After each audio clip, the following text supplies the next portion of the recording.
कालेन तुष्टो तुष्टो वसो सत्यनारायण पुनः दर्शमासं स्वप्नं चन्द्रकेतुनिपोत्तमं बन्धनो विमोचाय प्राप्तवानिब्धिनिप सत्यं देहं धनं सत्यर्गयत्यं यद्य नोच्यते त्वा न स्यामि सराज्यं धनं पुत्रकम्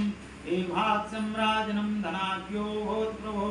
तथा प्रभातसमये राजा सुजने सह उद्दिश्य सभामध्ये प्रायः स्वप्नजनं प्रति मन्दो महाजनो शीघ्रमोचादवज्वामणिक्षुतो विदराज्यो वचाद्रुतं महाजनो समानिष्टं पुराहस्तं विना विन्यता अनीतो दौमणिपुत्रो मुक्त्वा निकटबन्धनात् ततो महाजनो नत्वा चन्द्रकेतुनिप्योतम् अस्मरन्तो पूर्वविदितान्तरो चतुरो विहला राजा मणिक्षुतो वक्यं मा प्रवाच सादरं